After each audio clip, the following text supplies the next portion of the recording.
In the early years, Solomon rose before the sun. He would stand at the edge of Jerusalem and watch light spill over stone and cedar, over the courts of the temple he had built for the name of the Lord. The gold would catch fire first brilliant, blinding. Priests would move like white threads through shadow. Smoke would rise straight into the morning air. He remembered the night at Gibeon, the dream, the question.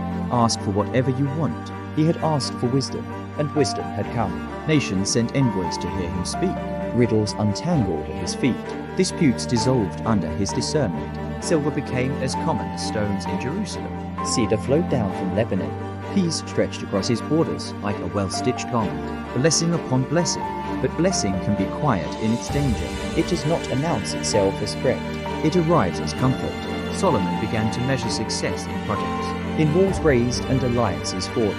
In the number of horses in his stables. In the glitter of shields hammered from gold. He built the temple with reverence. He built his palace with extravagance. Years passed. The prayers grew shorter. Not absent, never absent.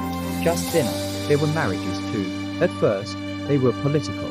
A treaty sealed with a wedding. An alliance strengthened with shed blood. Pharaoh's daughter came with her retinue and her gods hidden in carved boxes. Then others followed. Moabite, Ammonite, Edomite, Sidonian, Hittite. 700 wives of royal birth. 300 concubines. He told himself it was diplomacy. He told himself it was peacekeeping. He told himself he was wise enough to remain untouched. At dusk, the city would glow with torches as foreign rituals unfolded quietly in private courtyards. Songs in unfamiliar tongues drifted through open windows. Incense burned to gods with names that did not belong in Israel.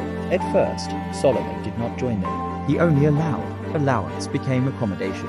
Accommodation became participation. He built high places on hills east of Jerusalem's structures he would once have torn down without hesitation. Altars rose to Chemosh, to Melech, to Ashdod. He did not wake one morning and decide to abandon the Lord. He simply stopped guarding the center.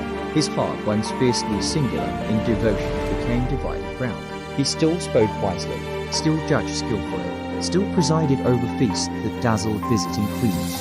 When the Queen of Sheba came from the ends of the earth to test him with hard questions, she left breathless at his answers, at the order of his court, at the splendor of his reign. She did not see the slow drift. Few did. Drift rarely looks like rebellion. It looks like success enjoyed without vigilance. In the quiet of night, when the music faded and even the torches burned low, Solomon sometimes felt a strange emptiness.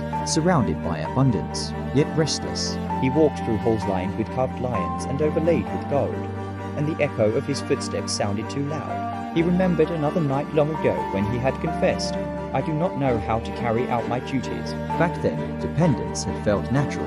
Now, self-sufficiency wrapped around him like silk.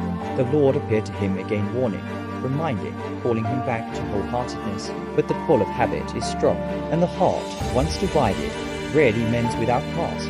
In his later years, Solomon began to write reflections. Meaningless, meaningless. He catalogued pleasure, achievement, wealth, knowledge.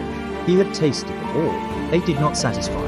He had built more than any king before him, gathered more wisdom than scholars could contain, experienced every luxury a throne could offer, yet peace the deep, anchoring peace of early devotion felt distant.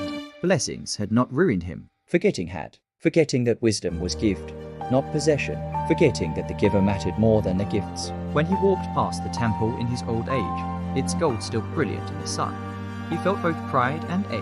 He had built a house for the Lord, but he had not guarded the house of his own heart with equal care. Solomon's reign would be remembered for its glory, but his story would carry warning too, that even the wisest can wander, that prosperity can dull vigilance, that a heart does not drift all at once but one small compromise at a time.